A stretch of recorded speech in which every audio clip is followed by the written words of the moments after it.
luego hemos visto una apertura, se ha intentado impulsar un poquito al alza y luego ya hemos empezado con todo ese retroceso, a medida también que subían los intereses, subía el dólar, porque anticipan una Fed más restrictiva, anticipan que todavía la Fed a lo mejor no da marcha atrás, que todavía le queda algo de camino y queda todavía subidas de tipos, que de hecho la probabilidad, vamos a ver si podemos ponerlo por pantalla, la probabilidad se ha volcado ahora mismo.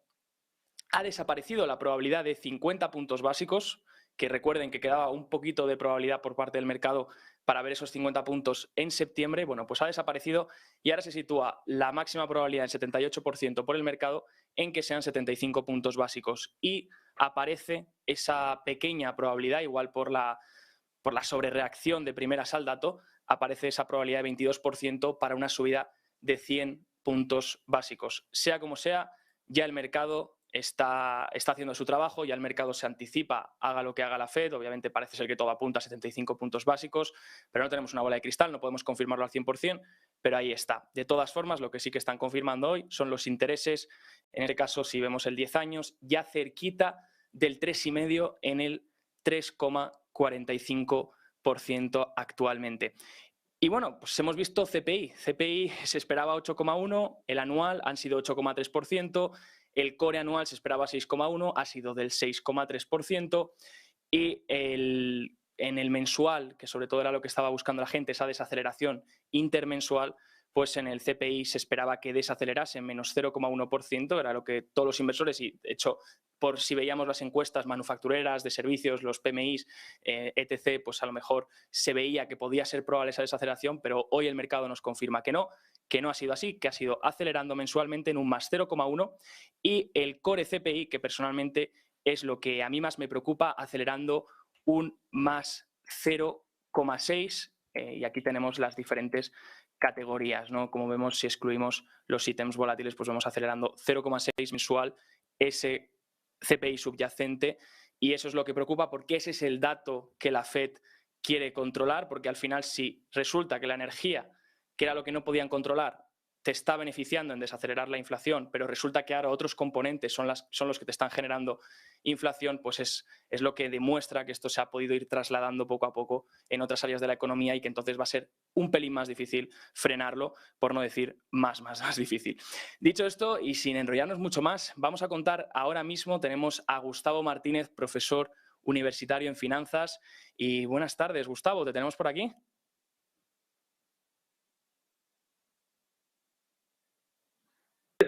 Vamos a ver si podemos conectar. Ahí está. ¿Qué tal? Muy buenas tardes, Gustavo. Muy buenas tardes, ¿cómo estáis? Pues bueno, dato impactante, ¿no? La reacción del mercado parece un día, no sé cómo vamos a cerrar, pero bueno, parece en principio un día feo, de inflación por encima de lo esperado. Personalmente he comentado ahora mismo que me preocupa sobre todo la inflación subyacente intermensual de ese 0,6. ¿A ti en general qué te ha parecido el dato? ¿Cómo lo has visto desde ahí?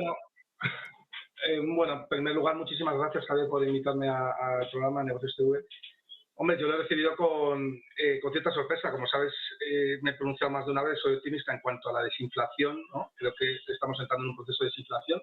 Si bien es lento, no creo que porque los procesos de inflación y desinflación son lentos, máxime cuando, pues cuando has inyectado tanta masa monetaria en el sistema, ¿no? Yo lo he cogido con sorpresa, pero también con cierta precaución, ¿no? Porque lo que tú has comentado antes, ¿no? Los drivers fundamentales están empezando a controlarse, ¿no? Es decir, hemos visto y estamos viendo los precios de la energía principales como han caído el petróleo, han caído los carburantes también y han caído los precios de la energía en términos generales, ¿no? Entonces, lo que yo pensaba era, desde el principio, digo, si sale un mal dato de inflación es por culpa de lo que va a ser, es decir, por culpa de la vivienda. Y efectivamente, luego cuando me he parado a bucear en los datos, que es lo primero que he hecho es meterme en la página del CPI de Estados Unidos y ver minuciosamente los datos antes de ponerme, bueno, pues de pensar, porque es lo único que te puede impulsar un dato de estos, ¿no? Ya sabes, ya estás viendo los precios de las commodities, cómo vienen corrigiendo estos meses anteriores, ¿no? O sea, no hay otro. Sabemos que la inflación subyacente, como bien apuntas, Javier, es la que nos debe de preocupar y se ha disparado un 0,6%, que supone un 6,4, 6,5%, lo cual es bastante, ¿no? Pero si uno se para a analizar los datos y a bucear en ellos, pues se da cuenta de que realmente lo que ha hecho que se dispare es el OER, ¿no? Es el Owner Equivalent Rent, es decir, la renta equivalente del propietario, traducido al castellano, que no es otra cosa que, digamos, que una encuesta que se hace a cada propietario de vivienda en la que se le pregunta por cuánto estaría dispuesto a alquilar su vivienda en caso de que, bueno, pues de que viviera en ella, o cuánto le costaría a esa persona vivir en esa vivienda, por cuánto la alquilaría, incluido gastos, etcétera, etcétera, ¿vale? Entonces, esto no deja de ser una encuesta que es bastante subjetiva en una economía donde la percepción de crisis está en los medios nada más. Estamos hablando de una economía donde hay pleno empleo, los salarios han subido bastantes y si bien la inflación está afectado, la economía real todavía no se ha resentido lo suficiente y los tipos de interés apenas se han notado y llevan un delay o un retraso de unos cuantos meses. Por lo cual, es prácticamente imposible que los propietarios de vivienda noten que sus viviendas están cayendo de precio, a pesar de que sí que están cayendo de precio. Porque los 2 últimos meses o 3 últimos meses se están avisando en distintos portales americanos donde se está viendo que efectivamente la vivienda está empezando a caer de precio, con un 5, un 6%, que ya empiezan a ser caídas importantes. De hecho, hoy la CNBC ha colgado un artículo en el cual se veía una de las mayores caídas no vistas desde el año 2011 en el precio de la vivienda. Eso es desinflación, pero no ahora, sino desinflación en cuanto la percepción de los propietarios de la vivienda llegue a su mente, ¿no? Y lo asimilen, ¿no? Entonces, bueno, no tenemos que olvidar que tenemos que ser minuciosos a la hora de interpretar los datos y saber que el CPI, o el índice de precios al consumidor americano, igual que aquí en España, igual que el resto de países, son encuestas, ¿vale? Y bueno, y algunas encuestas pues tardan en materializarse en la economía real. ¿De acuerdo, Javier? Muchas gracias, Gustavo. ¿Crees que claro, viendo esto que me has comentado, yo de hecho también vi un informe de Redfin en Estados Unidos. Aquí en España todavía parece que se nota ligeramente, a lo mejor en portales como Idealista, que podemos empezar, no en el alquiler ni mucho menos, pero en el precio de vivienda, a lo mejor en compra, a lo mejor ligeras bajadas, ¿no?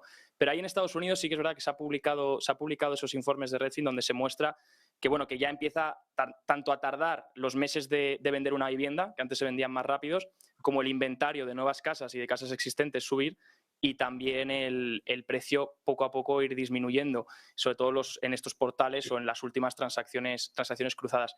¿Crees de todas formas? Claro, esto no lo vemos reflejado todavía, como bien dices, en el CPI, ¿no? Porque al final que lo veamos ahí es para verlo luego en los alquileres, pues todavía es tardío, ¿no? Y que eso haga efecto. Más o menos creo que con unos 18 meses. ¿Crees que esta será una de las razones que luego puedan hacer que a futuro, yo que sé, para finales de 2022, principios de 2023, podamos ir notando a lo mejor una cierta mejoría en estos datos, entonces? Desde luego. De hecho, la inflación principal ha caído. Hemos pasado de 9,1 al 8,5 al 8,3, creo recordar, el último dato, no recuerdo ahora, la inflación general, ¿no? Es verdad que se mide interanual y por tanto es mes a mes y hay un cambio de base, pero realmente lo que tenemos que pensar es que si los precios de la energía están, el problema, bueno, voy por partes, si los precios de la energía están controlados, tenemos que centrarnos en qué está pasando con el Owner Equivalent Rent, es decir, qué está pasando con la vivienda. Ya sabemos que la vivienda tarda en llegar, los precios primero caen en los mercados, luego llega la economía real y por último afecta a la vivienda y es un proceso lento, no es como el Standard & Poor's 500 que te cae un 3% hoy. La vivienda es un proceso que es un ajuste que se va haciendo lento. Como bien has apuntado, Javier, la batuta ahora está en mano del demandante de vivienda, del que compra, no del que vende. El que vende sabe, empiezan a entrar las prisas, pero el que compra dice, bueno, me voy a esperar porque la FED está subiendo los tipos al 3 o al 4%, las hipotecas se van a encarecer y la demanda va a caer, ¿no? Entonces dice, yo, si te compro hoy, te voy a comprar con un 10%, un 15% de descuento. Y el oferente tiene que aceptar. También los trabajos de los intermediarios, de las inmobiliarias, que van concienciando a los vendedores de que los máximos ya los hemos visto, ¿no? De que hay un punto de inflexión y que ese punto de inflexión son las subidas de tipos de interés, que son las que marcan los precios finales de todos los bienes, ¿no? Y ya sabemos que los tipos de interés son la inversa de los precios, ¿no? Entonces, para mí el foco está ahí ahora mismo. Ahora, lo que sí que, Javier, no podemos perder de vista y puede ser preocupante es que se nos dispare el petróleo ahora. Si se dispara el petróleo ahora y la vivienda no la tenemos controlada, pues nos vamos a ir a una inflación de un 10 o un 11%. Y eso es con lo que está jugando la Fed. Yo no creo que la Fed vaya a ser tremendamente hawkish, porque tampoco se lo puede permitir. Y además, porque yo creo que la Fed juega con cartas marcadas, ¿no? Y en un escenario que es súper cómodo para él. Habla la gente, ¿no? Dice, no, es que la Fed va a tener que provocar una crisis para cargarse la inflación. Pero ¿para qué va a querer cargarse la inflación la Fed? Si está exportando toda la deuda que tienen los Estados Unidos vía apreciación del dólar contra el resto de majors o de las principales divisas. Quizás alguien me podría decir, oye, eso es un escenario muy peligroso porque se está depreciando las divisas de los emergentes. Con lo cual, ahí sí que tenemos unos problemas potenciales de crecimiento brutales, como puede estar pasando con el yen o con el yuan, que está cayendo un 9, y no tanto ya contra el euro, ¿no? Entonces, ahí sí que podríamos entrar en debatir que podemos tener problemas de crecimiento. Pero la realidad es que hoy por hoy, yo creo que en cierta manera la Fed está actuando bien, está haciendo las cosas bien. Creo que tiene el partido ciertamente controlado y que está jugando con los tiempos y haciendo continua injerencia al mercado. Hoy soy hawkish, mañana soy dovish, voy controlando la curva de tipos, etcétera, etcétera, ¿no? Al final, el mayor miedo, yo también tengo ese mayor miedo, ¿no? De como vimos a lo mejor en la época de los 70. De hecho, tengo un gráfico, a ver si puedo ponerlo por pantalla. Creo que lo tengo por aquí. Sí, mira, la época entre los 70 y los 80, ¿no? Que vimos ese primer shock inflacionario, sí, se empiezan a subir tipos, consigues luego que el CPI se baje al 5, no consigue nunca reducir del 5, se mantiene ahí, y luego tenemos el segundo, que es todavía peor. A mí personalmente me preocupa este panorama, o sea, me preocupa, todavía obviamente ese tightening, un dólar fuerte, las subidas de tipos que han sido muy rápidas, que todavía no las estamos notando en la economía, pero van a acabar haciendo que esto vaya, y ese dólar fuerte también va a acabar haciendo que todo esto desacelere, ¿no? Pero... A ver, perdona, Javier. ¿El riesgo potencial de esto lo consideras? Que a lo mejor entremos a lo mejor en un nuevo régimen, o a lo mejor una nueva década, donde no tengamos esa desinflación que hemos tenido en los últimos 10 años, ¿no? Y ese crecimiento tan grande. Sin lugar a dudas, por supuesto que es un escenario que es plausible, ¿no? Yo me lo he planteado. Digo, ¿y si estamos en la década de los 70, donde se está generando inflación, jugando un poco al tran-tran, luego cierta desinflación, para que luego ya la inflación termine de dispararse y necesites un volcker que te suba los tipos de interés al 20%? Lo que pasa es que yo creo que las fuerzas deflacionarias hoy en día son bastante más fuertes que las que eran en la década de los 70. Yo juego mucho con eso porque, bueno, juego no, mi sentido común me dice que cada día que pasa es deflación, ¿vale? Es decir, tú piensas que ahora mismo la Fed está actuando, ya la Fed ya no está generando inflación, ¿vale? La Fed ahora mismo está vendiendo bonos a corto plazo a cambio de reservas y más adelante de depósitos. Es decir, de alguna manera está drenando de liquidez del sistema vía reducción de la base monetaria, vía reducción de la oferta monetaria. Pero es que además está subiendo los tipos de interés. Es decir, la Fed, que es, digamos, quien manda, ¿no? El monopolista de la moneda fiat, está apreciando el dólar, ¿no? Si a eso le añadimos que vivimos en un mundo cada vez más globalizado y eso es deflacionario y que la tecnología sigue avanzando y que dentro de poco vamos a tener el iPhone 15, hemos tenido ahora recientemente el iPhone 14 y tal, y es tremendamente deflacionaria, el simple hecho de que la Fed mantenga los tipos a 3,5 y busque un equilibrio en reducir su balance de una manera sensata, es decir, porque realmente no está reduciendo el balance con las repos inversas, porque lo que está haciendo son recompras, ¿no? Es decir, está alquilando esos bonos para luego volver a meterlos al balance, pero están venciendo, ¿vale? Porque los bonos tienen un plazo de vencimiento y una duración. Entonces, si la Fed realmente está intentando controlar que la inflación no se le escape, por eso el oro no sube, entonces creo que el escenario es bastante diferente al que tuvimos y al que vivimos en la década de los 70, ¿no? Pero sí es sensato pensar que podemos entrar en un terreno parecido, ¿no? Genial, pues me quedo con estos apuntes.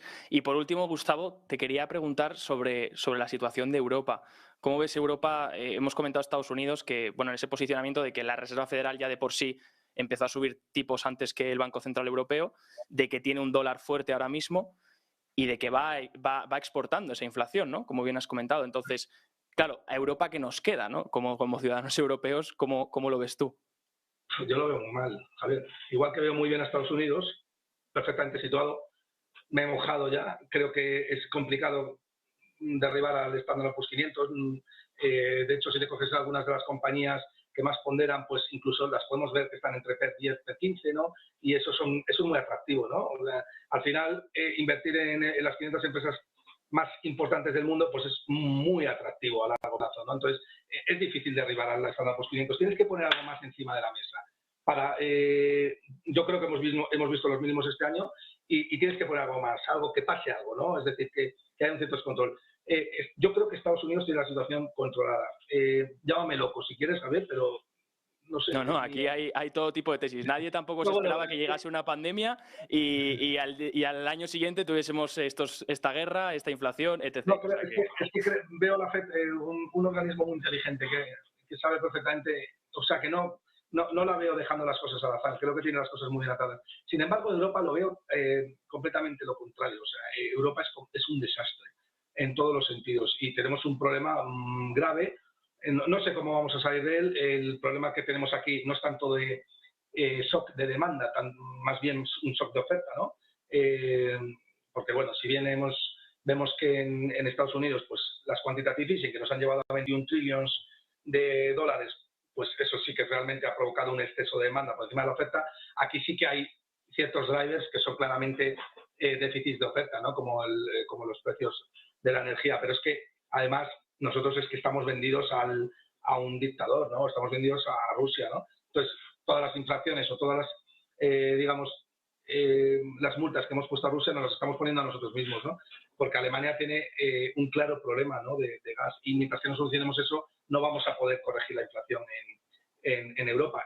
Sabedores de ello, pues los europeos, el Banco Central Europeo está subiendo los tipos de interés, va por detrás de la curva, ¿no? Pero no tiene otra. No puede hacer otra cosa porque, fíjate, el bono italiano está cotizando un 4% ya. Que por otro lado el Banco Central Europeo pues estará intentando comprar bonos en secundario, o al menos haciendo llamadas a salas de tesorería con el objetivo de que piensen que se está comprando esos bonos, ¿no?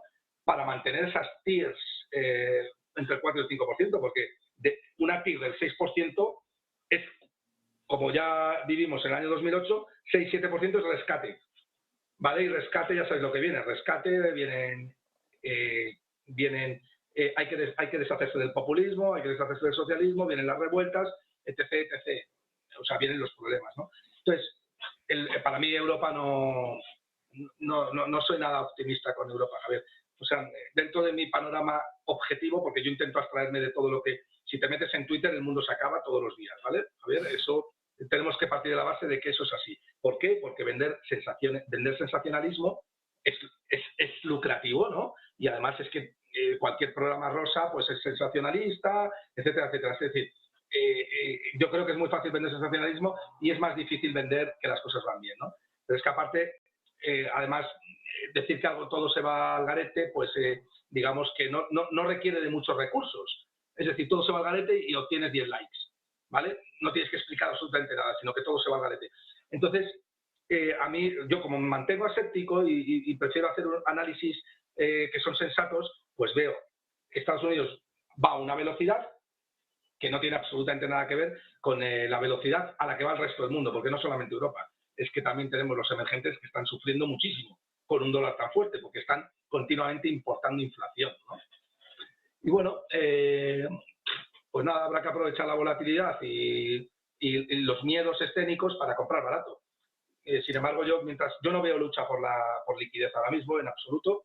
Es verdad que la curva de tipos está permanentemente invertida últimamente, pero es normal. O sea, está haciendo lo que tiene que hacer. O sea, la curva de tipos a largo plazo está poniendo un cap de tipos de interés al 3,5% de 70 y a corto plazo está descontando subidas masivas de la FED, con lo cual eso no nos está indicando en absoluto que haya crisis de liquidez.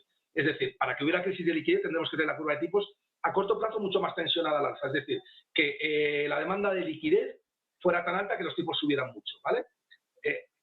O al menos, como mínimo, tendremos que irnos a otras cosas que no sean la curva de tipos o el Treasury de 10 años americano, como buscar qué está pasando con la curva de bonos de alta calidad, etcétera, etcétera, con otro tipo de curvas, ¿no? Pero en general, yo no estoy preocupado por la inversión de curva de tipos de interés y sí estoy preocupado por el problema de oferta y de dependencia que tenemos energética en Europa. ¿Vale? Pues nos quedamos con este mensaje, Gustavo, una perspectiva fuerte para Estados Unidos, mientras que una perspectiva bastante mala para el panorama europeo, ¿no? Oye, ha sido un placer, muchas gracias por tu tiempo y que tengas una muy buena noche. Vale, pues muchísimas gracias a vosotros, Javier, un abrazo. Chao. Gustavo Martínez, profesor en finanzas. Pues ya llegamos al final del programa. No se vayan, quédense porque en breve empezamos otro directo con el cierre de Wall Street, que vamos a adelantarlo un poquito. Así que en breve empezamos con el cierre de Wall Street. Gabriel Montalto, José Antonio Wiesner y yo, Javier del Valle, para darles la información de la noche y los últimos detalles de cómo está el mercado. Nos vemos en un rato, no se vayan.